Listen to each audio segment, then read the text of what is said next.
जल्दी खड़काओ या सीधा अंदर आओ।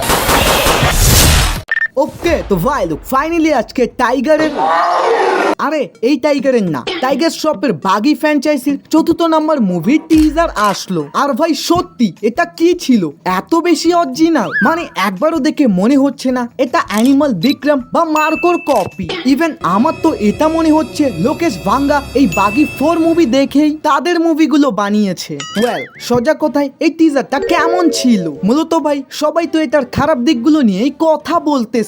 বাট আসলে যদি আপনি এই টিজারটা বেশ কয়েকবার দেখেন তাহলে অনেক কিছু দেখেই আপনি সন্তুষ্টও হবেন, যেমন টাইগার শ্রফের look plus action. I know জানি এখন অনেকজনই বলবেন এখানে তো অনেক জায়গা থেকেই কপি পেস্ট করা হয়েছে, কিন্তু ভাই আপনাকে একটা জিনিস মানতেই হবে, টাইগার শ্রফ বর্তমান নিজের কমফর্ট জোন থেকে বের হয়ে এখন অন্য কিছু ডেলিভারি দেওয়ার চেষ্টা করতেছে। তার উপরে সঞ্জয় দত্ত, যদিও রিসেন্ট টাইমে তিনি পরোটার সাথে তরকারি ফ্রি এমনটা হয়ে গিয়েছিল, মানে যে ইন্ডাস্ট্রি মুভি আসুক না কেন তাকে অবশ্যই দেখা যাবে। কিন্তু এখানে তার বেশ কয়েকটা সিনের পারফরমেন্স দেখে আমার তো ভাই ভালোই লেগেছে, যা অনেকটাই আমাকে কেজিএফ এর আদিরা ক্যারেক্টারের মতো ফিল দিতে পেরেছে। আর ভাই বাস আমার হিসেবে শুধু এতটুকুই ভালো ছিল, টিজারের 20 সেকেন্ড পর যেই লেভেলের অ্যাকশন দেখানো হয়, oh sorry not a action, brutal violence, ভাই লজিক গিয়েছে তেল নিতে।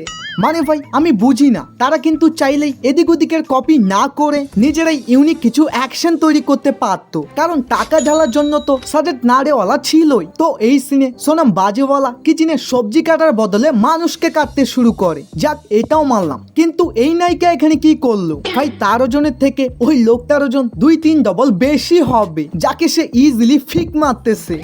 মানে ভাই কিছু বলার নেই। भाई साहब कुछ ज्यादा नहीं हो गया ये? मतलब कुछ भी। বাকি যদি কথা বলি সিনেমাটার হালকা একটু গল্প নিয়ে, ওয়েল টাইগার শ্রফের প্রেমিকাকে হয়তো কোনো একটা কারণে সঞ্জয় দত্ত মেরে ফেলে এবং এটা দেখেই পুরো মাথা নষ্ট হয়ে যায় টাইগারের। সে প্রতিশোধের আগুনে শুধু জ্বলতেই থাকে, তাই তো তার সামনে যত মানুষই আসুক না কেন সবাইকে কপিয়ে মারবে। আর হ্যাঁ, এই সিনে যে সঞ্জয় দত্ত ইমোশনাল হয় মূলত এটার কারণ টাইগার শ্রফ জেনে শুনে বা অজান্তেই তার ওয়াইফকেও মেরে ফেলে, যা ভাই আমরা অলরেডি এই পোস্টারেই দেখতে পেয়েছিলাম। সোজা কথায় এরপর শুরু হয় ইন্ডিয়া ভার্সেস পাকিস্তানের ভয়ঙ্কর লড়াই। আই মিন কেউ কাউকে ছাড়বে না, সামনে পেলেই ডাইরেক্ট কিল হিম। আর ওভারঅল যদি একটা রিভিউ দিই, না আজকে আমি রিভিউ দিব না, তোমরাই কমেন্টে জানাও কার এটা কেমন লেগেছে। আর ভাই চ্যানেলের ভিউজ দেখছো পুরোপুরি ডাউন, তারপরও শুধুমাত্র তোমাদের জন্য রেগুলারই ভিডিও বানাচ্ছি, তাই এটার জন্য হলেও প্লিজ চ্যানেলটাকে সাবস্ক্রাইব করে দাও। বাই।